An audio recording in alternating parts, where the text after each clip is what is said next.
Halo semuanya, yang nonton video ini pasti datang dari berbagai daerah di Indonesia kan? Coba tulis di kolom komentar, kamu lagi nonton dari kota atau daerah mana? Kepulangan yang senyap. Debu jalanan desa beterbangan, membentuk kabut tipis di belakang roda SUV putih yang melaju lambat.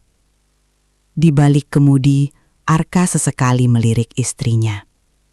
Maya duduk dengan punggung tegak, namun jemarinya yang lentur tak berhenti meremas ujung syal sutranya. Matanya yang tajam, yang biasanya digunakan untuk menatap cetak biru gedung-gedung pencakar langit di Singapura, kini menatap kosong ke arah deretan pohon jati yang meranggas di pinggir jalan.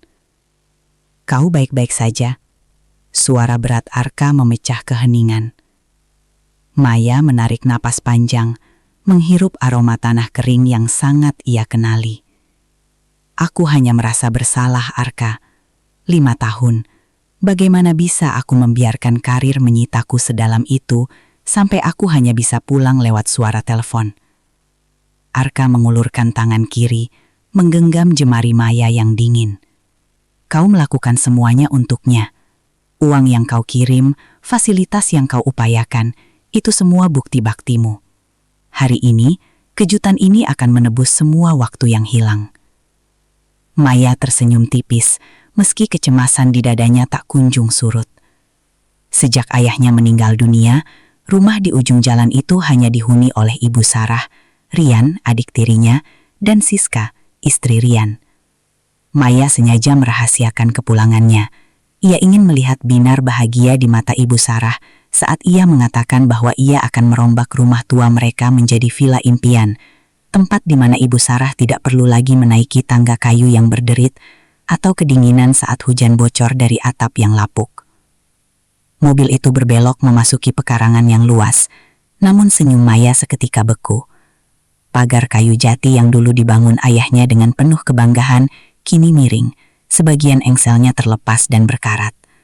Rumput liar setinggi pinggang tumbuh tak beraturan, menelan tanaman melati kesayangan ibunya. Rumah itu tampak seperti bangunan yang ditinggalkan penghuninya, suram dan tidak terawat. "Kenapa rumahnya seperti ini?" bisik Maya, nyaris tak terdengar.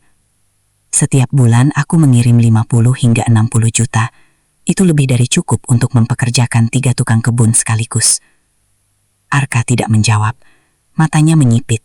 Instingnya sebagai seorang pengacara publik menangkap ada sesuatu yang tidak beres. Ia memarkirkan mobil di bawah pohon mangga yang kering. Saat mesin mati, telinga mereka langsung disergap oleh suara yang sangat tidak pantas untuk suasana pedesaan yang tenang. Dentuman musik. Suara bas yang berat bergetar dari dalam rumah, diikuti oleh gelak tawa beberapa wanita yang melengking. Maya turun dari mobil dengan langkah cepat. Amarah mulai merayap di sela-sela rasa rindunya. Ia melangkah menuju pintu depan yang terbuka lebar, seolah rumah itu tak lagi memiliki privasi. Begitu kakinya menginjak lantai ruang tamu, Maya merasa seolah-olah ia masuk ke dimensi yang salah. Ruang tamu itu penuh dengan kotak-kotak belanjaan dari merek mewah, tas-tas kulit yang berserakan di atas kursi antik, dan aroma parfum menyengat yang bercampur dengan bau asap rokok elektrik. Di tengah ruangan, Siska berdiri dengan gaun merah mencolok yang terlalu ketat. Ia memegang ponsel terbaru yang tertancap pada sebuah tongsis. Wajahnya dipoles riasan tebal yang tampak kontras dengan suasana rumah tua itu. "Hai followersku yang cantik," Siska berteriak ke arah layar ponselnya, mengabaikan kehadiran Maya yang berdiri di ambang pintu. "Kalian lihat kan tas baru aku? Ini hasil dari rezeki anak soleh. Oh ya, bentar ya. Aku mau kasih lihat hiburan utama siang ini." Siska berjalan menuju sudut ruangan, dekat pintu kamar mandi yang ubinnya tampak bergerak. Di sana, di atas lantai yang dingin dan kotor, Maya melihat sebuah pemandangan yang membuat dunianya seakan berhenti berputar. Seorang wanita tua dengan tubuh yang tinggal tulang berbalut kulit terbaring di atas selembar kardus bekas. Pakaiannya lusuh, berlubang di bagian bahu, dan wajahnya tampak sangat pucat. Itu adalah Ibu Sarah. Ibu yang selama ini dalam bayangan Maya hidup nyaman dengan perawat profesional dan makanan bergizi. Aduh, bau banget sih ini barang rongsokan, Siska berujar sambil menutup hidungnya dengan gaya teatrikal di depan kamera. Tutup hidung kalian guys, di sini ada sampah bau yang numpang hidup di rumah calon milikku ini. Lihat ya cara bersihin sendal aku. Dengan gerakan yang sangat santai, Siska mengangkat kakinya yang mengenakan sendal rumah berbulu, sendal yang mungkin harganya jutaan rupiah, lalu menggosokkan alas sendal yang penuh debu itu ke punggung Ibu Sarah. Ibu Sarah hanya bisa merintih, suara nafasnya terdengar berat dan tersengal, matanya yang sayu menatap Ubin dengan pandangan kosong, seolah ia sudah lama menyerah pada keadaan. Detik itu juga, sesuatu dalam diri Maya hancur berkeping-keping. Rasa bersalahnya berubah menjadi api yang membakar setiap sel sarafnya. Air matanya tak jatuh, matanya justru berkilat seperti mata pisau yang baru diasah. Ia melihat Siska tertawa lebar menatap layar ponsel, sementara teman-temannya yang duduk di sofa ikut tergelak, menganggap penyiksaan terhadap orang tua itu adalah lelucon yang layak menjadi konten. Siska. Suara Maya keluar, rendah dan bergetar karena amarah yang ditahan. Siska tersentak. Ia menoleh, matanya membelalak melihat Maya berdiri di sana dengan pakaian kantor yang elegan, tampak seperti orang asing yang sangat berkuasa. Maya, kok kamu? Kapan pulang? Maya tidak menjawab. Ia melangkah maju. Setiap ketukan sepatunya di atas lantai terdengar seperti lonceng kematian bagi ketenangan Siska. Maya berjalan melewati Siska. Matanya hanya tertuju pada Ibu Sarah. Ia melihat ibunya mencoba menggerakkan jari-jarinya yang kaku saat menyadari kehadiran sang putri sulung. Maya, desis Ibu Sarah. Suaranya nyaris hilang di telan musik yang masih berdentum. Maya jatuh berlutut di atas ubin kotor itu. Ia tidak peduli pakaian mahalnya terkena debu.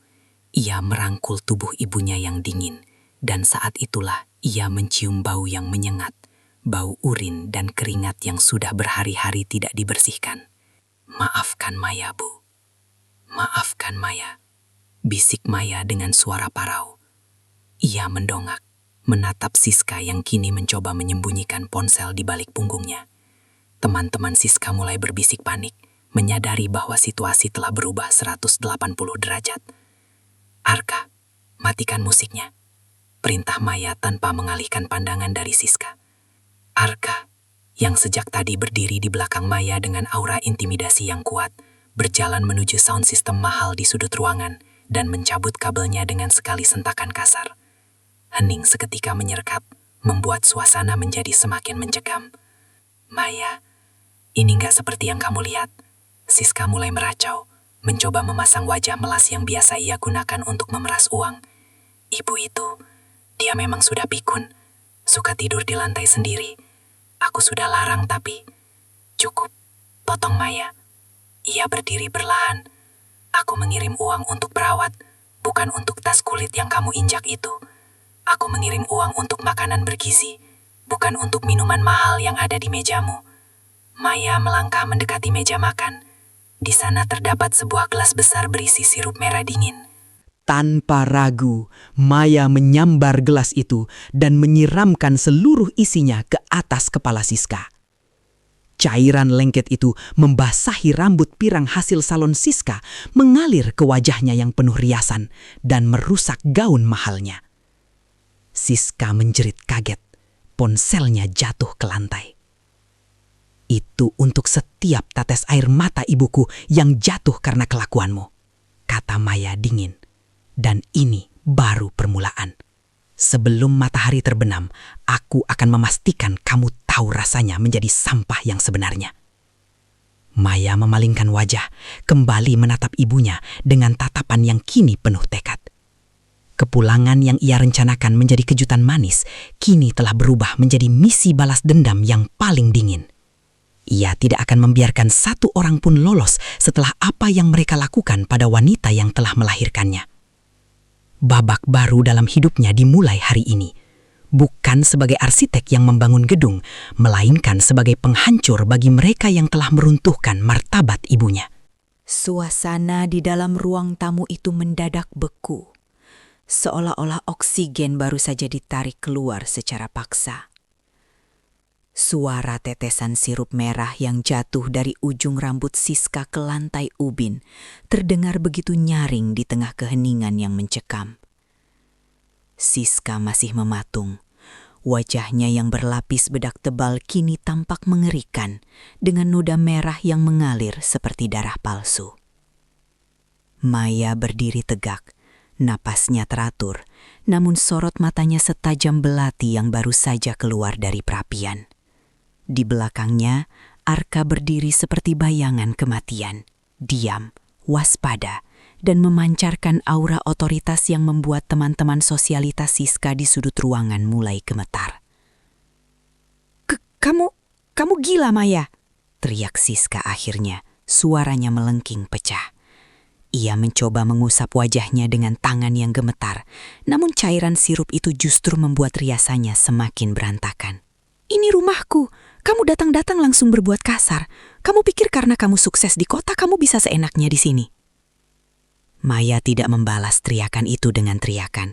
Ia justru melangkah maju satu demi satu, memaksa Siska mundur hingga punggungnya menabrak meja kayu yang penuh dengan barang-barang bermerek. "Rumahmu?" tanya Maya dengan nada rendah yang menggetarkan udara. "Sejak kapan sertifikat tanah peninggalan ayah berpindah tangan kepadamu, Siska? Sejak kapan seorang parasit sepertimu merasa memiliki inang yang ia hisap darahnya hingga kering?" Siska mencoba membusungkan dada, meskipun lututnya goyah. "Rian yang jaga rumah ini, aku istrinya. Kami yang mengurus ibu selama kamu asyik-asyikan cari uang di luar sana. Kamu cuma kirim uang, Maya. Kamu gak tahu capeknya mengurus orang tua yang sudah tidak bisa apa-apa." Mendengar kata mengurus, Maya melirik kembali ke arah Ibu Sarah yang masih tergeletak di lantai. Kemarahan yang tadi sempat mendingin kini kembali mendidih. "Mengurus?" Maya mengulang kata itu dengan nada jijik. Ia berjalan menuju sebuah tas belanjaan besar dari butik ternama yang tergeletak di sofa. Maya menyambar tas itu, menumpahkan isinya ke lantai. 2 pasang sepatu hak tinggi dan sebuah gaun pesta. "Ini yang kau sebut mengurus? Uang 50 juta per bulan yang aku kirim secara khusus untuk biaya perawat profesional dan makanan bergizi ibu, kau gunakan untuk membeli sampah-sampah ini." Siska terdiam, matanya melirik ke arah ponselnya yang tergeletak di lantai. Siaran langsungnya masih berjalan. Ratusan komentar mulai membanjiri layar, beralih dari memuji kemewahan Siska menjadi menghujat kelakuannya setelah melihat kemunculan Maya. Maya menyadari hal itu. Ia membungkuk, mengambil ponsel Siska dengan ujung jarinya seolah-olah benda itu adalah bangkai yang menjijikan. Ia mengarahkan kamera ponsel itu tepat ke wajah Siska yang berantakan. "Kalian lihat wanita ini?" Suara Maya bergema, ditujukan kepada penonton siaran langsung itu. Dia menggunakan uang perawatan lansia untuk memamerkan kemewahan palsu. Dia menyebut ibu mertuanya sendiri sebagai sampah. Hari ini, saya ingin kalian semua menjadi saksi bagaimana seorang pengecut hancur oleh kesombongannya sendiri. Maya melempar ponsel itu ke sofa, lalu beralih kepada teman-teman Siska yang masih duduk mematung. "Kalian semua, keluar, sekarang." "Tapi kami," salah satu wanita mencoba protes dengan suara mencicit. "Keluar!" bentak Maya. Suaranya menggelegar, membuat mereka serentak berdiri, menyambar tas masing-masing, dan lari tunggang manggang keluar dari pintu depan tanpa berani menoleh lagi. Kini, hanya tersisa Maya, Arka, Siska, dan Ibu Sarah yang masih tak berdaya di lantai. Siska mulai terisak, namun itu bukan isak tangis penyesalan. Itu adalah isak tangis manipulatif. "Kamu jahat, Maya. Kamu mempermalukan aku di depan teman-temanku. Kamu gak tahu betapa susahnya hidup di desa ini." "Susah?" Arka akhirnya angkat bicara. Ia melangkah maju, mengeluarkan sebuah map kecil dari saku jasnya.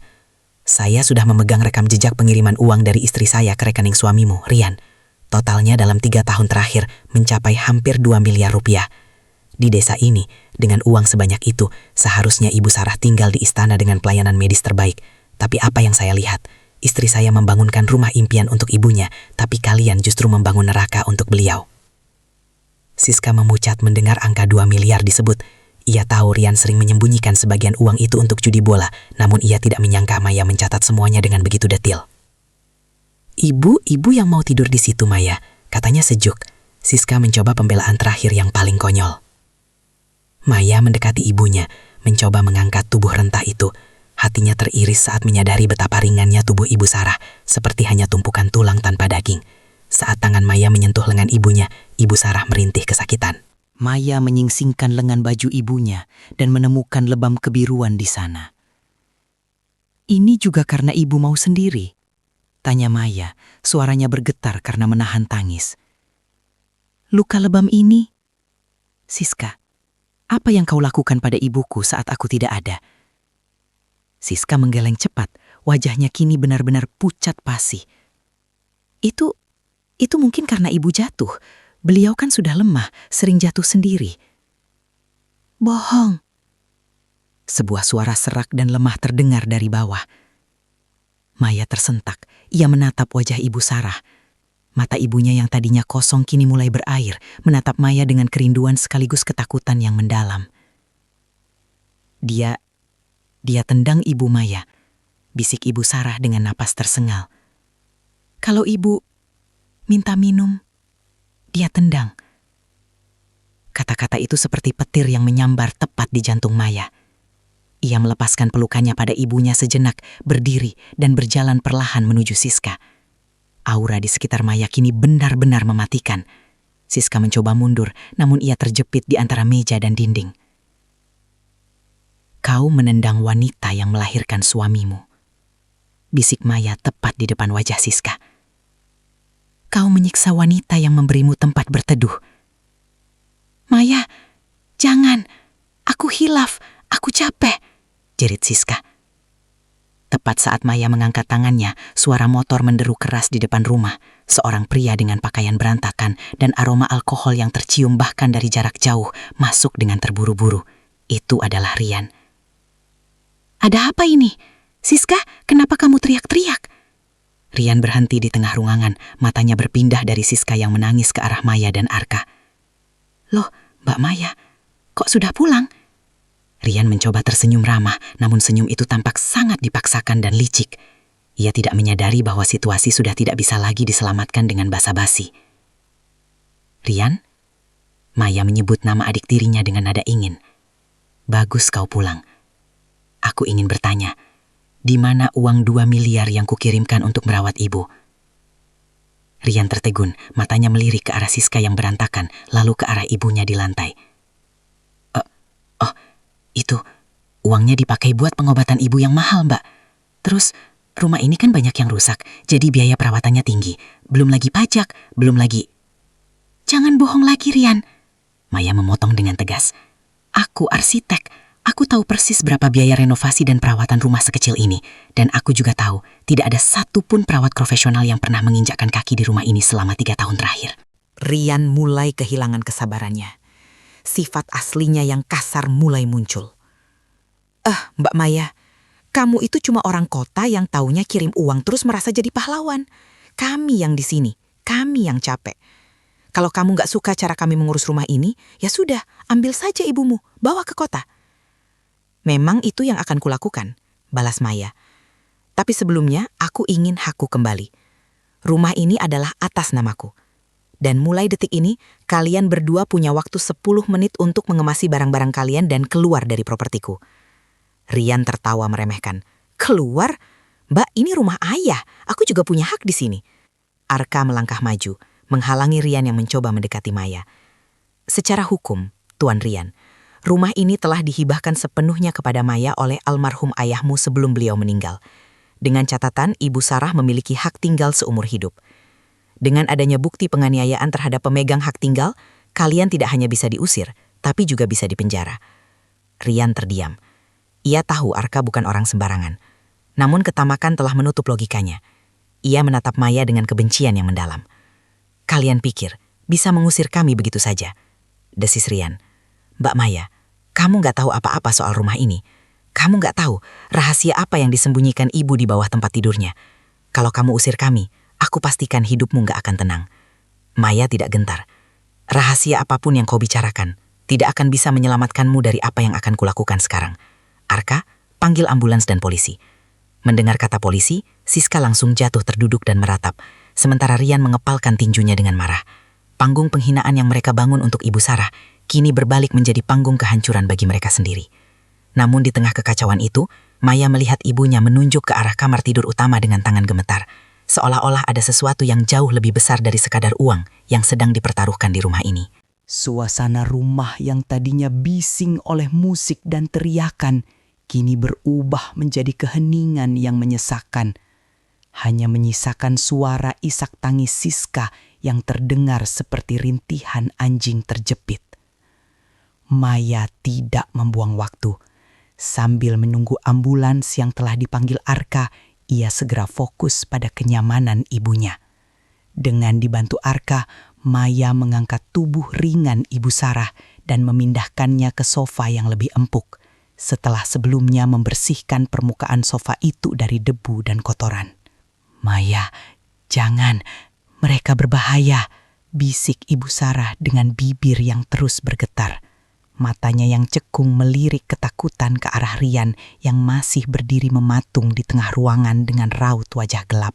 Maya mengusap dahi ibunya dengan lembut. "Ibu tenang saja, Maya di sini, Arka di sini. Tidak akan ada lagi yang berani menyentuh ibu." Maya kemudian berdiri, matanya menyapu sekeliling ruangan. Ia butuh lebih dari sekadar emosi untuk menghancurkan Rian dan Siska. Ia butuh bukti yang tak terbantahkan. Ia melangkah menuju kamar tidur utama, kamar yang dulu menjadi tempat paling hangat di rumah ini, tempat ayahnya sering membacakan dongeng sebelum tidur. Namun, begitu pintu kamar didorong, bau apek yang menyengat langsung menyerang indera penciumannya. Kamar itu telah berubah fungsi. Bukannya menjadi tempat peristirahatan Ibu Sarah, ruangan itu justru menjadi gudang penyimpanan barang-barang pribadi Siska. Tumpukan kotak sepatu bermerek, tumpukan baju-baju pesta yang masih berlabel harga, dan kardus-kardus kosmetik menggunung di atas tempat tidur jati yang megah. Maya menahan napas, menekan kemarahan yang kembali naik ke tenggorokan. Ia melihat ke pojok ruangan, di mana sebuah kasur busa tipis tanpa sprei diletakkan di lantai yang lembab. Di sanalah rupanya Ibu Sarah dipaksa tidur selama ini, di antara debu dan barang-barang mewah yang dibeli dari uang perawatannya. "Biadab," desis Maya. Ia mulai menggeledah ruangan itu. Arka masuk menyusul. Matanya yang jeli langsung tertuju pada sebuah brankas kecil di sudut lemari yang pintu plastiknya sudah copot. "Maya, lihat ini." Arka menunjukkan beberapa botol obat tanpa label yang tersembunyi di balik tumpukan kain. Maya mengambil salah satu botol itu dan membukanya. Isinya adalah pil-pil berwarna kusam. "Ini bukan vitamin tulang yang biasa ibu minum," ujar Maya sambil menunjukkan botol itu pada Arka. Sebagai pengacara yang sering menangani kasus malpraktik dan kriminal, Arka mengenali bau kimia yang tajam itu. "Ini sepertinya obat penenang dosis tinggi, Maya. Jenis yang biasanya diberikan untuk membuat pasien tetap tidak sadar atau linglung dalam waktu lama." Tangan Maya gemetar. Pantas saja setiap kali ia menelepon, Rian selalu bilang ibu sedang tidur. Pantas saja saat ia datang tadi, mata ibunya tampak sangat kabur dan kosong. Mereka sengaja membius Ibu Sarah agar tidak bisa mengadu atau melawan saat mereka berpesta pora. Tiba-tiba, Ibu Sarah yang berada di ruang tamu memanggil nama Maya dengan sisa tenaganya. Maya dan Arka segera berlari keluar. Ibu Sarah menunjuk dengan jari yang gemetar ke arah bawah kolong meja hias di ruang tamu. Meja antik peninggalan ayah yang kini kakinya sudah goyang. "Di sana, Maya, kotak hitam. Ayahmu." Rian yang melihat hal itu mendadak panik. Ia mencoba menerjang maju untuk menghalangi Maya, namun Arka dengan sigap menjegal langkahnya. Dengan satu gerakan tangan yang terlatih, Arka mengunci lengan Rian di belakang punggungnya. "Tetap di tempatmu, Tuan Rian," ujar Arka dengan nada yang sangat berbahaya. Maya berlutut di depan meja hias itu. Ia merogoh ke kolong yang gelap dan jemarinya menyentuh sesuatu yang keras dan dingin. Ia menarik sebuah kotak besi berukuran sedang yang terkunci rapat. Kotak itu berdebu tebal, seolah sudah bertahun-tahun tidak disentuh. "Ini kotak apa, Rian?" tanya Maya sambil menatap tajam ke arah adik tirinya.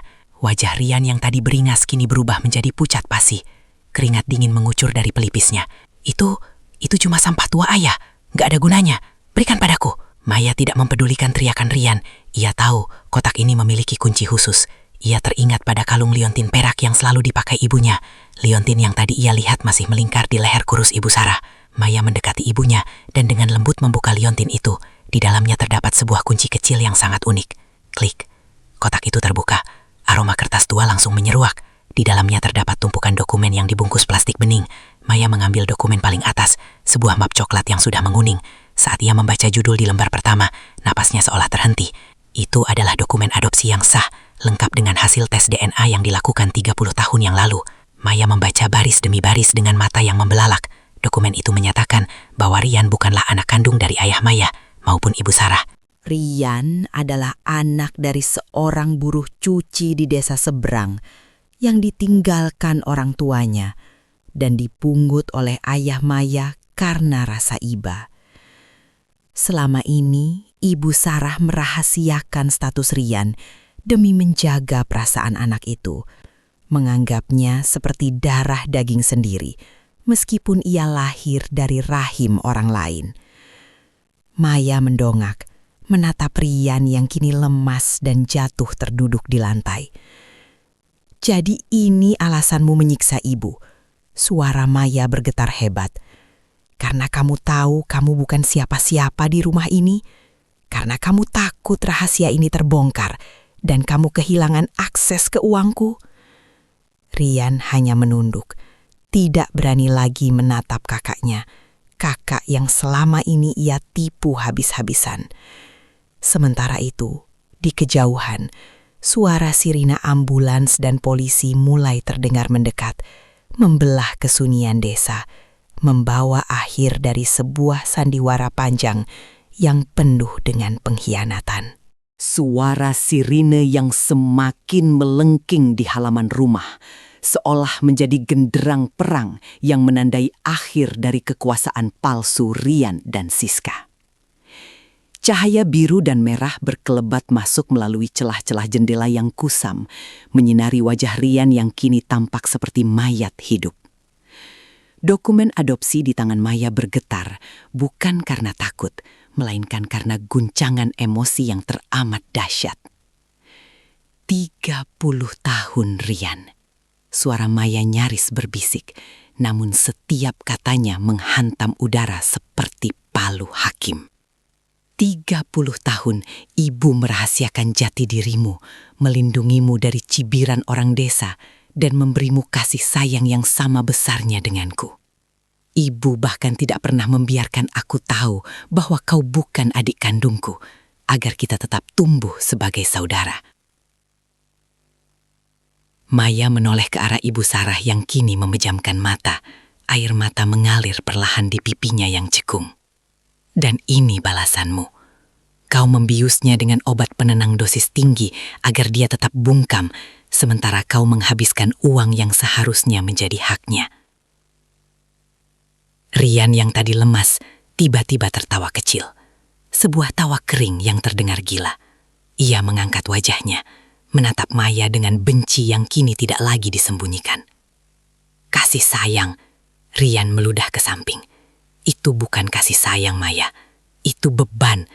Setiap hari aku harus melihat wajah ayah dan ibu yang mengingatkanku bahwa aku hanyalah anak pungut yang dipungut dari belas kasihan. Aku selalu merasa menjadi orang asing di rumah ini. Sementara kamu adalah putri emas yang dikirim sekolah tinggi-tinggi ke luar negeri. Itu hanya ada di pikiranmu yang kerdil, Rian, bantah Maya keras. Aku butuh uang itu, Rian berteriak, mencoba berdiri, namun bahunya ditekan kuat oleh Arka. Aku butuh uang itu untuk merasa berkuasa. Di desa ini, orang hanya menghargaimu kalau kamu punya uang. Siska butuh barang-barang mewah itu agar dia tidak dipandang rendah oleh teman-temannya. Salahmu sendiri, Maya. Kau mengirim uang begitu banyak, seolah-olah uang bisa menggantikan kehadiranmu di sini. Kau yang memberi kami kesempatan untuk menjadi seperti ini. Maya terdiam sejenak.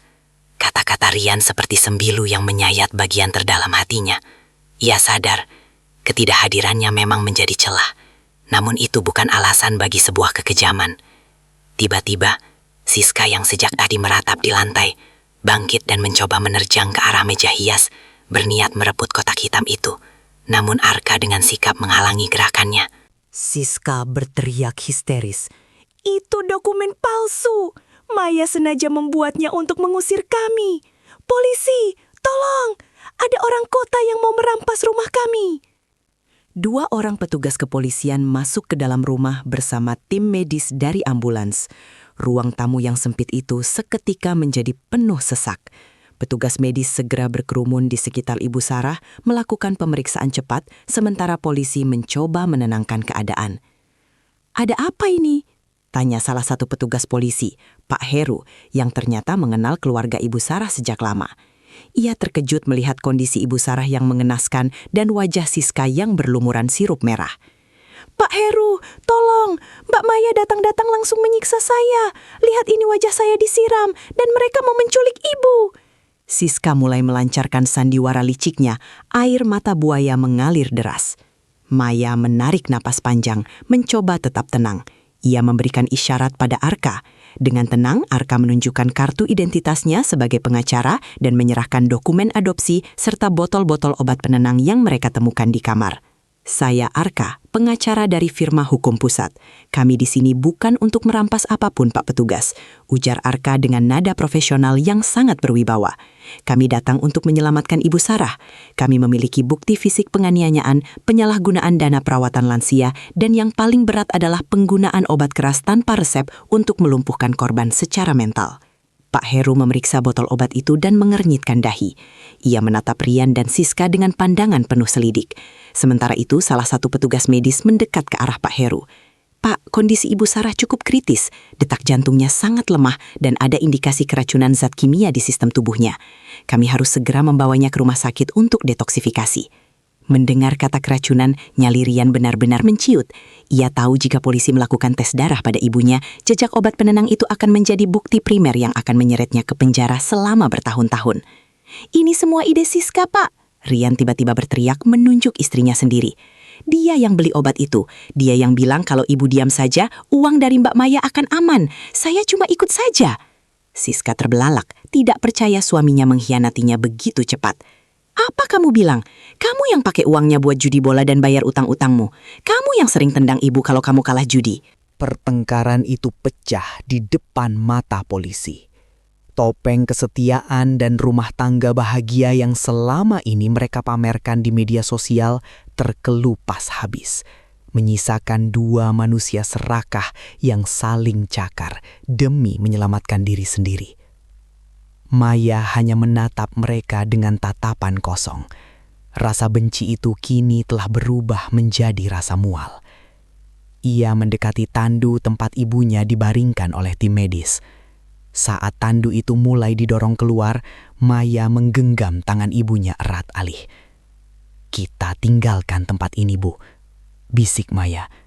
"Rumah ini sudah terlalu kotor oleh mereka. Kita akan mulai dari awal." Saat Ibu Sarah dibawa masuk ke ambulans, Pak Heru mendekati Rian dan Siska. "Rian, Siska, kalian ikut kami ke kantor untuk pemeriksaan lebih lanjut. Jangan mencoba melawan." Borgol besi itu mengunci pergelangan tangan Rian dan Siska di bawah lampu sirine yang berkedip-kedip, disaksikan oleh tetangga yang mulai berkumpul di depan pagar dengan tatapan tidak percaya. Maya berdiri di teras rumah tua itu, menatap rumah yang kini terasa seperti monumen kegagalan dan pengkhianatan. Ia tahu, meskipun Rian dan Siska telah pergi, perjalanannya untuk menyembuhkan luka ibunya dan luka di hatinya sendiri baru saja dimulai. Rumah sakit kabupaten itu terasa dingin dan sunyi saat malam semakin larut. Di ruang perawatan intensif, bunyi detak jantung dari monitor menjadi satu-satunya melodi yang menemani Maya. Ibu Sarah terbaring lemah dengan berbagai selang yang menempel di tubuhnya. Tim medis baru saja menyelesaikan prosedur detoksifikasi untuk mengeluarkan residu obat penenang dosis tinggi yang telah mengendap di sistem sarafnya selama berbulan-bulan. Kondisinya stabil, Tapi masa pemulihannya akan panjang, ujar dokter jaga tadi sore. Bukan hanya fisik, tapi trauma fisikisnya yang berat. Beliau berada dalam kondisi induced coma atau penurunan kesadaran buatan yang dipaksakan. Ini sangat kejam bagi seseorang di usianya. Maya mengusap punggung tangan ibunya yang keriput. Air matanya sudah kering, digantikan oleh kelelahan yang luar biasa. Arka baru saja kembali setelah mengurus administrasi dan memberikan keterangan tambahan di kantor polisi. "Bagaimana di sana?" tanya Maya tanpa menoleh. "Rian dan Siska sudah ditahan di sel terpisah," jawab Arka sambil meletakkan secangkir kopi hangat di samping Maya. Polisi menemukan bukti baru. Ternyata Rian menjaminkan sertifikat rumah ini, setidaknya fotokopinya yang dipalsukan, kepada beberapa lintah darat di desa untuk menutupi utang judinya. Maya tersentak. Utang judi? Berapa banyak? Cukup banyak untuk membuat mereka berani melakukan apa saja. Arka menghela napas. "Maya, rumah itu mungkin sudah tidak aman." Para penagih utang itu pasti akan mencari Rian ke sana. Maya terdiam. Namun, ia tidak punya waktu untuk mengkhawatirkan rumah itu sekarang. Fokusnya hanyalah Ibu Sarah. Namun, peringatan Arka terbukti lebih cepat dari dugaan. Keesokan paginya, saat Maya kembali ke rumah tua itu untuk mengambil beberapa pakaian ganti dan dokumen penting lainnya, ia menemukan pagar rumah yang sudah miring itu kini dicoret-coret dengan cat semprot merah. Tulisan "Bayar hutang atau rumah disita" menghiasi dinding depan yang putih kusam. Di teras rumah, 3 pria berwajah sangar dengan jaket kulit hitam sudah menunggu. Salah satu dari mereka, seorang pria bertubuh tambun dengan tato di leher yang biasa dipanggil Bang Jago, sedang menghisap rokok dalam-dalam sambil menatap remeh ke arah mobil Maya yang baru saja masuk. Maya turun dari mobil dengan dagu terangkat. Arka menyusul di sampingnya. Tangan kanannya sudah siap di balik saku, memegang ponsel yang sedang tersambung dengan asisten hukumnya di kota. "Cari siapa?" tanya Maya ketat. "Kami cari Rian," ujar Bang Jago dengan suara parau. "Tapi katanya si pengecut itu sudah masuk sel. Jadi, sebagai kakaknya, saya rasa Anda tahu harus berbuat apa. Rian punya tunggakan 150 juta. Bunga berjalan." Maya tertawa sinis. Sebuah tawa yang membuat para penagih utang itu sedikit mengernyit. "Kalian salah alamat. Rian tidak punya hak atas rumah ini. Sertifikat aslinya ada padaku. Dan rumah ini secara sah milikku." Apapun yang Rian janjikan pada kalian, itu adalah penipuan. Silahkan kalian urus sendiri dengan dia di penjara. Jangan main-main, Mbak Kota. Pria lain maju satu langkah, mencoba mengintimidasi. "Kami punya kertas yang ditandatangani Rian. Kami nggak peduli soal hukum sertifikatmu. Kami cuma peduli uang kami kembali. Kalau tidak, rumah ini akan jadi milik kami. Coba saja kalau kalian berani." Arka menengahi dengan nada tenang namun mematikan. "Saya Arka, pengacara. Saya sudah merekam wajah kalian dan percakapan ini. Tindakan kalian memasuki pekarangan tanpa izin dan melakukan perusakan properti, coretan di tembok itu, adalah tindak pidana. Jika kalian tidak pergi dalam 1 menit, saya pastikan kalian menyusul Rian ke sel sebelah." Bang Jago membuang puntung rokoknya ke lantai teras yang bersih, lalu menginjaknya. "Pengacara? Hah? Kami nggak takut hukum. Tapi oke, hari ini kami pergi. Tapi ingat Mbak, utang darah dibayar darah, utang uang dibayar uang. Kami akan datang lagi saat suamimu ini sedang tidak ada." Para penagih utang itu pergi dengan motor mereka yang bising, meninggalkan debu yang mengepul. Maya mematung di teras, menatap coretan merah di dinding rumah masa kecilnya. Ia masuk ke dalam rumah yang kini terasa sangat asing. Bau parfum murah Siska masih tertinggal, bercampur dengan aroma obat-obatan yang tertumpah. Maya masuk ke kamar Ibu Sarah, duduk di tepi tempat tidur busa yang tipis itu. Ia menyadari satu hal, rumah ini telah tercemar. bukan hanya oleh debu dan kelembapan, tapi oleh energi negatif dari pengkhianatan dan kerakusan. Saat ia sedang membereskan pakaian ibunya, ia menemukan sebuah amplop kecil yang terselip di bawah bantal Ibu Sarah. Di dalamnya terdapat sebuah foto lama yang sudah mulai memudar.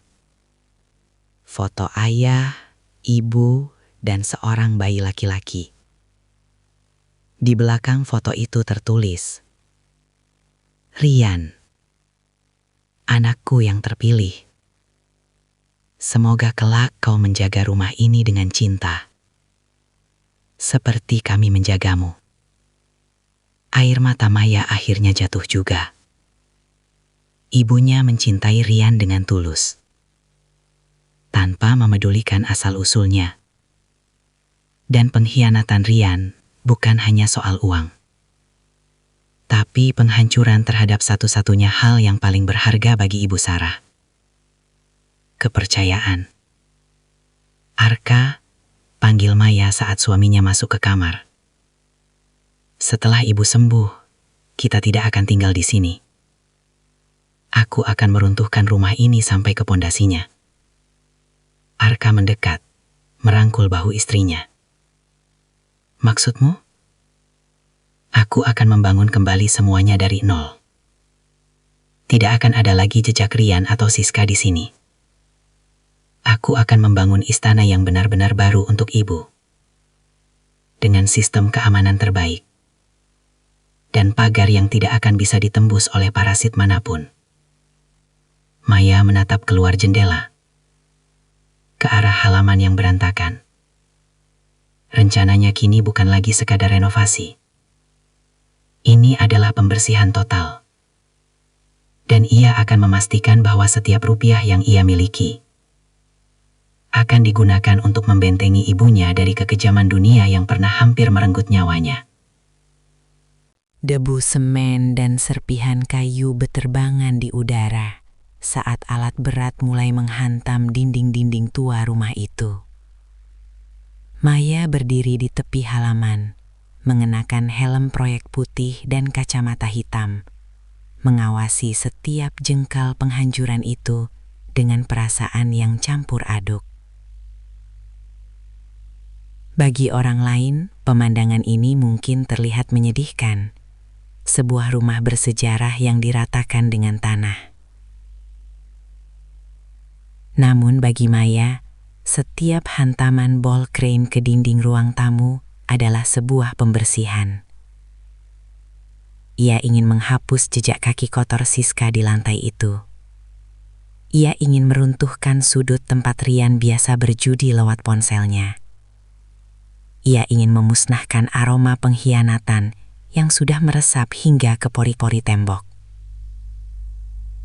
"Ibu sudah tahu soal ini?" tanya Arka yang berdiri di sampingnya sambil memegang tablet berisi progres kesehatan Ibu Sarah. "Ibu sudah mulai bisa duduk di rumah sakit. Aku sudah memperlihatkan desain villa barunya," jawab Maya tanpa mengalihkan pandangan. Beliau menangis, Arka. Tapi bukan tangis sedih. Beliau bilang, "Buang semua kenangan pahit itu, Maya. Ibu ingin mencium aroma bunga melati lagi, bukan bau obat penenang." Pembangunan Villa Nur Sarah dimulai hari itu juga. Maya mengerahkan tim kontraktor terbaik dari kantor pusatnya. Ia merancang sendiri setiap detailnya. Sistem keamanan terintegrasi, jalur kursi roda yang elegan, taman hidroponik di lantai 2, dan sebuah pavilion khusus untuk perawat profesional yang akan berjaga 24 jam. Namun, ketenangan itu tidak bertahan lama. Sore itu, saat para pekerja sedang beristirahat, sebuah angkot berhenti di depan pagar proyek. Dari dalamnya keluar 3 orang wanita paruh baya dan seorang pria kurus dengan jaket lusuh yang tampak sangat tidak asing. Mereka melangkah masuk ke area proyek dengan wajah yang dibuat-buat sedih, namun mata mereka liar menyapu tumpukan material bangunan yang mahal. Maya mengernyit. Ia mengenali pria itu. Dia adalah Pardi, kerabat jauh dari desa seberang, yang merupakan saudara laki-laki dari ibu kandung Rian, wanita buruh cuci yang dulu menyerahkan Rian kepada ayah Maya. Maya, aduh Maya, keponakanku yang sukses. Pardi bersuara dengan nada yang sangat akrab, seolah-olah mereka sering berbincang. Padahal Maya belum pernah bertemu pria ini lebih dari 2 kali seumur hidupnya. "Ada perlu apa Pak Pardi?" tanya Maya dingin. Ia melipat tangan di dada. Pardi berdeham, matanya melirik ke arah Arka yang sedang berbicara di telepon tak jauh dari sana. "Begini Maya, kami dengar soal musibah yang menimpa Rian. Kasihan sekali anak itu, sampai masuk penjara gara-gara salah paham soal uang. Bagaimanapun, Rian itu darah daging kami." "Salah paham?" Maya tertawa hambar. "Dia menyiksa ibuku dan mencuri uang miliaran rupiah. Itu bukan salah paham, itu kriminal." Salah satu wanita di belakang Pardi yang memakai banyak perhiasan emas imitasi di pergelangan tangannya maju ke depan. "Dengar ya Maya, kami ini keluarga asli Rian." Kami baru tahu dari cerita orang-orang kalau Rian itu ternyata bukan anak kandung Ibu Sarah. Itu artinya Rian punya hak atas warisan ayahnya. Maksudku ayahmu, karena dia sudah dirawat sejak bayi. Maya merasakan denyut di pelipisnya mengencang. Rian adalah anak adopsi yang tidak sah secara waris jika ada anak kandung, kecuali ada wasiat khusus, dan ayahku tidak meninggalkan wasiat untuknya. Lagi pula, apa urusannya dengan kalian? Tentu ada urusannya. Pardi meninggikan suara, mencoba menarik perhatian para pekerja proyek. Rian itu anak kami, yang kamu eksploitasi tenaganya untuk menjaga rumah ini selama bertahun-tahun, sementara kamu enak-enakan di luar negeri. Sekarang kamu usir dia, kamu penjarakan dia, dan kamu mau bangun rumah mewah di atas tanah yang seharusnya menjadi hak Rian juga. "Kami menuntut kompensasi," sahut wanita beremas imitasi itu, 1 miliar rupiah, "untuk biaya penderitaan keluarga kami karena anak kamu perlakukan seperti budak. Dan sekarang kamu buang ke penjara." Maya tertegun sejenak. Ia tidak menyangka ada manusia yang lebih tidak tahu malu daripada Siska. Rupanya, kabar tentang Mbak Maya yang kaya raya dan pengiriman uang puluhan juta per bulan telah menyebar ke desa-desa tetangga, memancing para lintah darat berwajah keluarga ini keluar dari lubang persembunyian mereka. 1 miliar, Maya mendekat ke arah Pardi. "Kalian tahu di mana kalian berada saat Rian kecil kelaparan? Di mana kalian saat ibunya meninggal dunia?" "Ayahku yang memungutnya dari jalanan. Ibuku yang menyuapinya sampai dia besar. Dan sekarang, setelah dia menghancurkan hidup ibuku, kalian datang meminta uang? Kalau kamu tidak bayar, kami akan tuntut secara hukum," ancam Pardi. "Kami punya saksi kalau Rian itu sebenarnya anak sah ayahmu dari istri Siri. Kami akan buat sertifikat rumah ini sengketa, jadi pembangunanmu ini harus berhenti." Arka, yang sejak tadi mengamati, melangkah maju dan berdiri di samping Maya. Ia memasukkan tangan ke saku celananya dengan tenang. "Tuan Pardi, saya adalah pengacara Maya." Arka berbicara dengan nada datar namun menusuk. "Silahkan jika Anda ingin menuntut, tapi saya perlu ingatkan satu hal. Dokumen adopsi yang kami temukan mencantumkan nama Anda sebagai salah satu saksi yang menerima uang santunan dari ayah Maya saat penyerahan bayi 30 tahun lalu. Di sana tertulis jelas bahwa Anda melepaskan seluruh hak asuh dan hubungan kekeluargaan dengan imbalan sejumlah uang." Wajah Pardi seketika berubah pasi. Ia tidak menyangka dokumen tua itu masih ada dan mencantumkan namanya. "Dan soal tuntutan 1 miliar, sambung Arka, saya justru sedang menyiapkan gugatan perdata kepada seluruh keluarga besar Rian atas dasar konspirasi penipuan. Kami menduga Rian mengirimkan sebagian uang kiriman Maya kepada kalian selama bertahun-tahun. Kami akan melacak aliran dana dari rekening Rian. Jika ada 1 rupiah saja uang istri saya yang mengalir ke kantong kalian, Saya pastikan kalian semua menyusul Rian ke jeruji besi karena penadahan uang hasil kejahatan. Wanita di belakang Pardi langsung menarik lengan jaket Pardi. Wajahnya ketakutan. Mereka datang karena mengira Maya adalah wanita kota yang lemah dan bisa diperas dengan drama keluarga. Mereka tidak siap menghadapi seorang pengacara yang memiliki data lengkap. Kami cuma mau bicara baik-baik, Pak, gagap Pardi. Bicara baik-baik sudah lewat, balas Maya tajam. Sekarang, keluar dari propertiku sebelum saya memanggil pihak keamanan proyek untuk menyeret kalian keluar secara kasar. Dengan langkah 1000, rombongan keluarga dadakan itu masuk kembali ke dalam angkot dan pergi dengan terburu-buru. Maya menghela napas panjang, bersandar pada pagar sementara. "Mereka tidak akan berhenti, kan?" tanya Maya lirih. "Orang-orang seperti itu hanya akan berhenti kalau mereka melihat kamu jauh lebih kuat dan lebih tega daripada mereka, Maya," jawab Arka. "Jangan khawatir, aku sudah menyewa tim pengamanan profesional untuk menjaga proyek ini 24 jam. Dan aku juga sudah meminta pihak bank untuk membuka data transaksi Rian. Aku curiga, ucapan Pardi tadi benar. Rian mungkin membiayai kemalasan keluarga aslinya dengan uang darimu."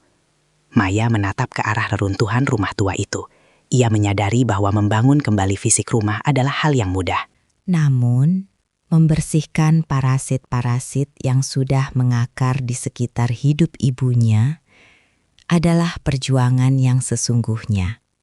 "Biarlah mereka datang, Arka," gumam Maya dengan mata berkilat. Semakin mereka muncul, semakin banyak bukti yang kumpulkan untuk memastikan mereka semua lenyap dari hidup ibu selamanya. Aku tidak akan membangun rumah yang indah hanya untuk dikelilingi oleh serigala. Malam itu, di bawah cahaya lampu proyek yang terang benderang, Maya kembali ke meja kerjanya. Ia mencoret desain pagar depan. Ia menggantinya dengan dinding beton setinggi 3 meter dengan kawat berduri elektrik yang disamarkan oleh tanaman rambat. Sebuah simbol bahwa masa-masa Ibu Sarah menjadi keset kaki bagi orang lain telah berakhir. Mulai sekarang, rumah ini adalah benteng. Dinding penjara yang dingin dan lembab menjadi saksi bisu betapa cepatnya nasib seseorang berputar. Rian duduk meringkuk di sudut sel yang sempit. Aromanya bercampur antara keringat, pesing, dan keputusasaan. Namun, di balik tatapan matanya yang cekung, tidak ada penyesalan. Yang tersisa hanyalah kebencian yang mengkristal menjadi rencana jahat. Setiap hari, melalui pengacara pro bono yang ia sewa dengan sisa uang simpanannya yang tidak terdeteksi, Rian terus memantau perkembangan di luar. Kabar bahwa Maya sedang meratakan rumah lama mereka menjadi reruntuhan dan membangun istana mewah untuk Ibu Sarah adalah racun yang membakar jantungnya. Dia pikir dia sudah menang, desis Rian, suaranya parau. Dia pikir dia bisa menghapus aku begitu saja dari hidup ibu. Pagi itu, Pardi datang menjenguk. Pria itu tampak kuyu setelah diusir secara memalukan oleh Arka dari lokasi proyek. Di balik kaca pembatas, Pardi membisikkan sesuatu yang membuat seringai tipis muncul di wajah Rian. "Mbakmu itu gila, Rian," bisik Pardi. "Penjagaannya ketat. Ada orang berseragam hitam-hitam keliling proyek tiap jam. Kami nggak bisa masuk." Rian mendekatkan wajahnya ke kaca. "Jangan masuk lewat depan, Pardi. Pakai otakmu. Maya itu perfeksionis. Dia akan stres kalau ada masalah dengan material bangunannya. Aku tahu pemasok marmer dan kayu jati yang dia pesan dari kota. Semuanya dikirim lewat jalur darat yang sepi sebelum masuk ke desa." Rian mulai memberikan instruksi mendetail. Ia memerintahkan Pardi untuk menghubungi preman-preman pasar guna melakukan sabotase pada truk pengangkut material. Tujuannya sederhana, menghambat pembangunan, membuat biaya membengkak, dan meneror para pekerja agar mereka takut untuk melanjutkan proyek tersebut. Rian ingin menunjukkan pada Maya bahwa meskipun dia di penjara, dia masih memiliki tangan yang bisa menyentuh hidup kakaknya itu. Di sisi lain, Maya sedang berada di puncak kesibukannya. Ia mengabaikan semua gangguan kecil dan fokus pada satu tujuan, membawa ibunya pulang ke tempat yang layak. Ibu Sarah sudah diperbolehkan keluar dari rumah sakit, namun Maya memutuskan untuk menyewa sebuah kamar suite di hotel terbaik dekat kota kecamatan agar ibunya tetap bisa dipantau oleh perawat pribadi sambil menunggu villa selesai. "Ibu, hari ini marmer untuk lantai kamar ibu datang," ujar Maya sambil menyuapi ibunya bubur gizi. Warnanya krem hangat, seperti warna bunga melati yang ibu suka. Ibu Sarah tersenyum lemah, namun sorot matanya masih sering berpindah-pindah, waspada terhadap bayangan di sudut ruangan. Trauma itu belum hilang sepenuhnya. Setiap kali pintu terbuka dengan suara sedikit keras, tubuh ibunya akan tersentak. "Maya, suara Ibu Sarah terdengar lebih jelas sekarang." "Biarlah Rian, jangan terlalu keras padanya. Ibu sudah memaafkannya." Maya meletakkan mangkuk buburnya. Ia menggenggam tangan ibunya yang kini mulai berisi. "Ibu, memaafkan adalah urusan ibu dengan Tuhan. Tapi keadilan adalah urusan Maya dengan hukum. Orang seperti Rian tidak akan belajar jika tidak merasakan dinginnya lantai penjara. Dia hampir merenggut nyawa ibu." Percakapan itu terputus saat ponsel Maya bergetar. Itu dari kepala pelaksana proyek di desa. "Bu Maya, ada masalah. Truk pengangkut jati dari Jepara dihadang sekelompok orang di jalan lintas desa. Ban truk ditembak dan kaca depannya pecah. Para sopir diancam agar tidak mengirim barang ke proyek kita lagi." Maya memejamkan mata sejenak, mengatur nafasnya. Ia tidak terkejut. Ia sudah menduga Rian tidak akan diam saja. Ia melirik Arka yang baru saja masuk ke ruangan. Tanpa perlu penjelasan panjang, Arka sudah memahami situasi dari ekspresi istrinya. "Pardi dan kawan-kawannya?" tanya Arka singkat. "Siapa lagi?" jawab Maya dingin. "Mereka mencoba bermain gerilya." Arka mengambil ponselnya, melakukan panggilan cepat ke kantor kepolisian resort tempat Pak Hendra bertugas. "Halo Pak Hendra, ini Arka. Sepertinya narapidana kita, Rian, masih bisa berkomunikasi dengan dunia luar untuk melakukan aksi premanisme. Saya minta penggeledahan di selnya dan penyadapan pada setiap pengunjung yang menemuinya. Juga saya butuh pengawalan polisi untuk armada material kami mulai malam ini." Tindakan cepat Arka membuat ruang gerak Rian di balik jeruji semakin sempit. Namun teror tidak berhenti di situ. Malam harinya saat proyek sepi, seseorang melemparkan bom molotov ke tumpukan kayu peranca. Api sempat berkobar. Namun berkat kesigapan tim keamanan profesional yang disewa Arka, api berhasil dipadamkan sebelum merambat ke struktur bangunan utama.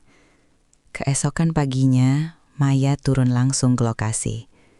Ia melihat bekas jelaga hitam di salah satu dinding beton yang baru jadi. Bukannya takut, Maya justru merasa tertantang. Ia memanggil seluruh pekerja dan tim keamanan. "Dengarkan saya." Suara Maya bergema di area proyek. "Siapapun yang mencoba membakar rumah ini, mereka sebenarnya sedang membakar masa depan mereka sendiri. Saya tidak akan mundur selangkah pun. Untuk setiap kerusakan yang mereka buat, saya akan menambah 10 kamera CCTV lagi. Untuk setiap ancaman yang mereka kirim, saya akan menambah personal keamanan. Dan untuk kalian para pekerja, mulai hari ini gaji kalian saya naikkan 30% sebagai uang resiko. Jangan ada yang takut." Semangat para pekerja bangkit kembali. Maya kemudian berjalan menuju pagar depan, di mana ia melihat Pardi sedang memantau dari kejauhan dengan motor bututnya. Maya tidak menghindar. Ia justru berjalan mendekat, membuat Pardi terkejut dan hendak menyalakan motornya. "Pardi," panggil Maya keras. Pardi berhenti, tampak gugup. Sampaikan pada Rian di dalam sana. Maya berdiri tepat di depan motor Pardi. Setiap kali dia mencoba merusak satu bata di rumah ini, aku akan memastikan masa tahanannya ditambah dengan pasal baru. Aku punya bukti rekaman pengadangan truk kemarin. Sopirnya sudah mengidentifikasi salah satu anak buahmu. Jika kau masih ingin menghirup udara bebas, berhenti jadi kaki tangan orang yang sudah tidak punya masa depan. Pardi tidak menjawab. Ia langsung memacu motornya dengan kencang, ketakutan setengah mati. Sore itu, Arka membawa kabar gembira. Polisi melakukan penggeledahan di sel Rian dan menemukan sebuah ponsel ilegal yang disembunyikan di dalam bantal. Di dalamnya terdapat riwayat pesan singkat berisi perintah sabotase kepada Pardi dan koordinasi dengan preman pasar. Ini sudah cukup untuk menambah masa hukuman Rian atas dasar permufakatan jahat dan perusakan properti dari dalam penjara, ujar Arka. Dia tidak akan keluar dalam waktu dekat, Maya, bahkan mungkin lebih lama dari yang kita perkirakan. Maya menatap villa yang kini sudah berdiri 70% itu. Matahari terbenam di balik atap bangunan baru memberikan rona keemasan. Ia tahu, perjuangan melawan bayang-bayang masa lalu memang melelahkan. Tapi setiap jengkal kemajuan bangunan ini adalah kemenangan baginya dan ibunya. Biarkan dia membusuk di sana dengan dendamnya sendiri, gumam Maya. Sementara itu, ibu akan menikmati masa tuanya di istana yang dia cintai. Itu adalah hukuman yang paling menyakitkan bagi orang serakah seperti Rian. Melihat korbannya bahagia tanpa memerlukan keberadaannya lagi. Pembangunan terus berlanjut. Kali ini dengan pengawalan ketat dan ketenangan yang mulai kembali. Maya tahu, badai mungkin belum sepenuhnya berlalu, tapi ia kini memiliki jangkar yang sangat kuat. Pagi itu, aroma bunga melati yang segar mekar di sekeliling halaman, mengalahkan sisa-sisa bau semen dan kayu yang baru saja dipasang. Villa Nur Sarah telah berdiri megah. Sebuah perpaduan arsitektur modern yang bersih dengan sentuhan kayu jati hangat yang mencerminkan martabat penghuninya. Tidak ada lagi pagar miring yang berkarat. Yang ada hanyalah dinding kokoh dengan sistem keamanan digital yang memastikan tidak ada penyusup yang bisa mengganggu ketenangan di dalamnya. Sebuah mobil van medis khusus berhenti di depan lobi villa. Maya turun terlebih dahulu, membantu perawat menurunkan kursi roda Ibu Sarah. Untuk pertama kalinya setelah berbulan-bulan, Ibu Sarah kembali ke tanah kelahirannya. Namun kali ini ia tidak disambut oleh kardus lembab di atas ubin dingin, melainkan oleh hamparan lantai marmer krem yang hangat karena sistem pemanas bawah lantai yang dirancang khusus oleh Maya. "Ibu, kita sudah sampai," bisik Maya lembut. Ibu Sarah menatap sekeliling dengan mata berkaca-kaca. Ia menyentuh pilar kayu di beranda, meresapi teksturnya. "Ini benar-benar rumah kita, Maya. Ini istana ibu," jawab Maya mantap. Kabar kepulangan Ibu Sarah segera menyebar ke seantero desa. Penduduk yang dulu hanya diam melihat kekejaman Siska, atau bahkan ikut menertawakan saat Siska melakukan siaran langsung, kini mulai berdatangan. Mereka berdiri di depan pagar dengan wajah penuh rasa ingin tahu, membawa buah tangan kecil, berusaha mencari muka atau sekadar ingin melihat kemewahan yang selama ini hanya mereka dengar dari desas-desus. Maya meminta petugas keamanan membuka pagar. Ia ingin penduduk desa melihat satu hal, bahwa keadilan telah menang. Beberapa wanita yang dulu menjadi teman arisan Siska melangkah ragu ke teras. "Aduh, Bu Sarah, syukurlah sudah sehat. Kami rindu sekali, ujar salah satu dari mereka dengan senyum yang dipaksakan. Maya berdiri di samping ibunya, tangannya terlipat di dada. Rindu? Saat ibu saya tidur di lantai tanpa selimut, kemana kerinduan kalian? Saat musik di rumah ini berdentum keras menutupi rintihan ibu, kemana telinga kalian? Suasana mendadak sunyi. Para tetangga itu tertunduk. Wajah mereka memerah karena malu. Mereka sadar bahwa Maya bukan lagi gadis desa yang bisa mereka abaikan. Ia adalah wanita yang mampu meruntuhkan dan membangun kembali sebuah dunia. Ibu Sarah mengusap tangan Maya, memberi isyarat agar putrinya tenang. Dengan suara yang masih lirih namun bermartabat, Ibu Sarah berkata, "Terima kasih sudah datang. Saya sudah memaafkan semuanya. Tapi di rumah yang baru ini, saya hanya ingin dikelilingi oleh ketulusan. Jika kalian datang hanya karena melihat kemewahan, silahkan pulang." Satu persatu penduduk desa itu pergi dengan perasaan sesak.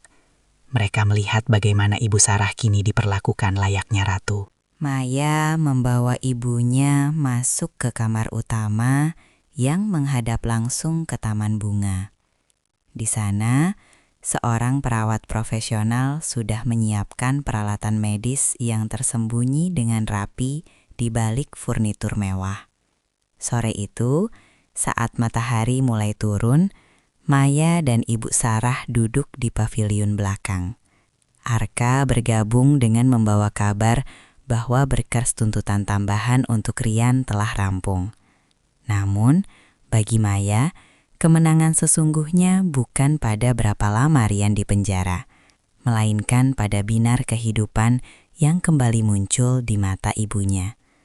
Di Villa Nur Sarah, luka lama memang masih ada, tetapi setiap sudut bangunan ini telah dipenuhi oleh janji baru, bahwa tidak akan ada lagi air mata yang jatuh karena dihina.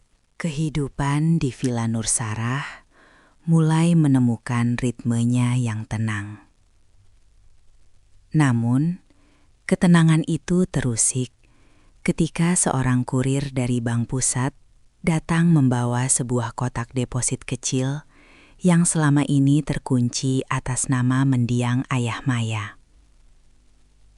Selama ini, Rian dan Siska mengira seluruh harta warisan hanya berupa rumah dan uang bulanan dari Maya. Namun, mereka tidak tahu bahwa sang ayah memiliki simpanan rahasia yang hanya bisa dibuka 10 tahun setelah kepergiannya. Atau jika terjadi keadaan darurat medis pada istrinya. Maya membuka kotak itu di ruang kerjanya yang baru, disaksikan oleh Arka. Di dalamnya bukan berisi tumpukan uang tunai, melainkan tumpukan surat berharga dan beberapa lembar catatan harian ayah yang ditulis dengan tangan yang gemetar. Arka, lihat ini.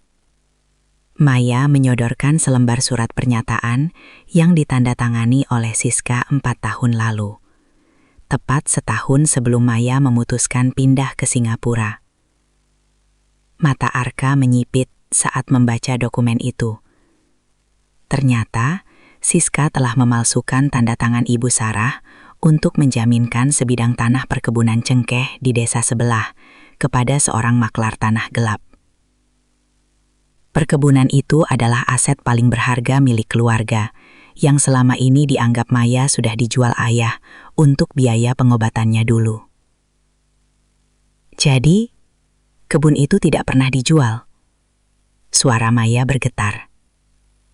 Siska menjual hasilnya setiap bulan, dan dia menjaminkannya untuk mendapatkan pinjaman besar demi gaya hidupnya.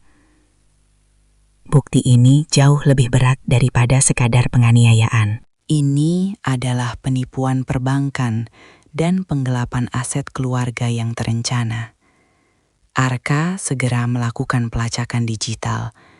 Ia menemukan bahwa Siska memiliki akun rahasia di sebuah aplikasi investasi bodong, tempat ia memutar uang hasil kebun tersebut yang kini telah ludes tak bersisa. Ini adalah paku terakhir untuk peti mati Siska, ujar Arka dingin. Dengan bukti pemalsuan tanda tangan Ibu Sarah, Siska tidak akan hanya dihukum karena membiarkan penganiayaan, tapi dia akan menghadapi tuntutan pencucian uang dan penipuan dokumen negara. Maya bersandar di kursinya, merasa mual. Ternyata kelicikan Siska jauh melampaui apa yang ia bayangkan. Siska bukan hanya seorang menantu yang kejam, tapi predator finansial yang telah mempreteli harta ayahnya sedikit demi sedikit, sementara ibunya dibuat linglung dengan obat penenang agar tidak menyadari hilangnya aset-aset tersebut. Malam itu, Arka mengunjungi kantor polisi untuk menyerahkan bukti baru tersebut. Saat Siska diberitahu tentang temuan ini di selnya, wanita yang dulunya angkuh itu dilaporkan histeris. Ia mulai menyalahkan Rian, dan Rian pun mulai membalas dengan membongkar tempat Siska menyembunyikan sisa perhiasan emas yang dicuri dari kotak perhiasan Ibu Sarah. Di villa, Maya menatap ibunya yang sedang terlelap dengan tenang. Ia menyadari bahwa misi ini bukan lagi sekadar merenovasi rumah, tapi memulihkan seluruh hak ibunya yang telah dirampok. Dengan bukti baru ini, Maya akan memastikan bahwa Siska dan Rian tidak akan pernah memiliki kesempatan untuk menginjakkan kaki di desa ini lagi seumur hidup mereka. Seluruh aset yang digelapkan akan ia sita kembali melalui jalur hukum, dan hasilnya akan ia gunakan untuk membangun yayasan bagi lansia terlantar di desa mereka. Sebuah pembalasan dendam yang paling mulia. Hari yang dinanti pun tiba.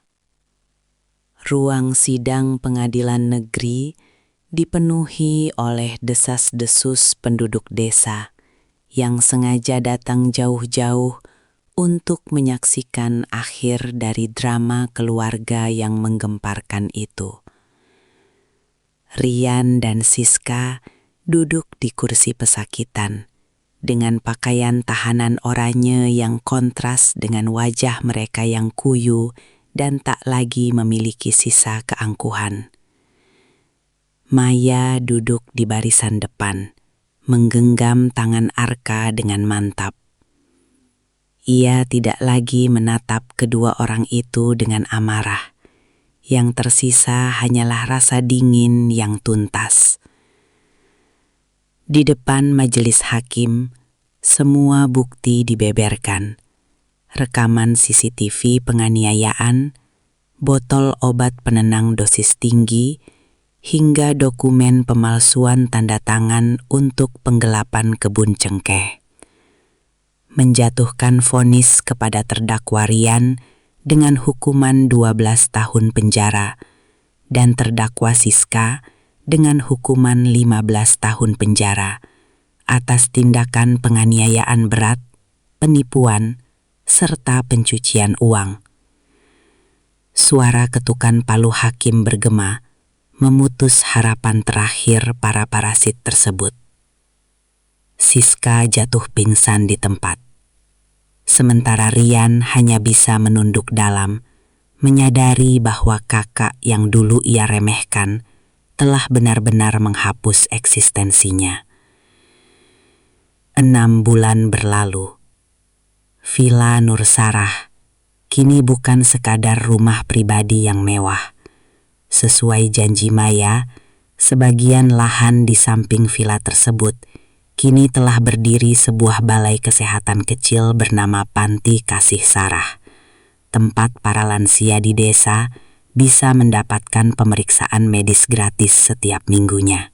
Maya ingin memastikan tidak ada lagi Ibu Sarah lain yang harus menderita karena kelalaian atau kekejaman keluarga. Sore itu, langit di atas desa berwarna jingga keemasan. Ibu Sarah duduk di teras villa, di atas kursi kayu jati yang nyaman, sambil memandangi taman melati yang kini tumbuh subur dan menebarkan aroma wangi yang menenangkan. Beliau tidak lagi gemetar jika mendengar suara pintu. Matanya kembali bercahaya, penuh dengan kedamaian yang sempat dirampas selama bertahun-tahun. Maya keluar membawa secangkir teh hangat. Duduk di samping ibunya sambil menyandarkan kepala di bahu wanita hebat itu. "Semuanya sudah selesai, Bu," bisik Maya. Ibu Sarah mengelus rambut Maya dengan tangan yang kini kembali lembut dan berisi. "Terima kasih, Maya. Kau tidak hanya membangunkan rumah untuk ibu, tapi kau mengembalikan martabat ibu yang sempat hilang." Arka muncul dari dalam rumah, tersenyum melihat kedamaian tersebut. Mereka bertiga menatap matahari yang perlahan tenggelam. Rumah tua yang dulu penuh penderitaan telah runtuh, digantikan oleh bangunan yang kokoh, bukan karena semen dan batunya, melainkan karena kasih sayang dan keadilan yang menjadi pondasinya.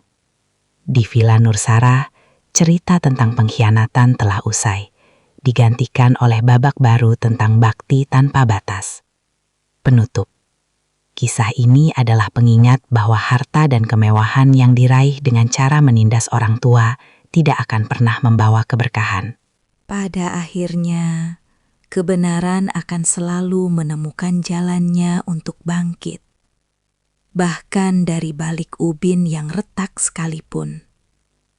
Bakti seorang anak bukanlah tentang berapa banyak uang yang dikirimkan, melainkan tentang kepedulian untuk memastikan orang tua hidup dengan martabat di masa tuanya.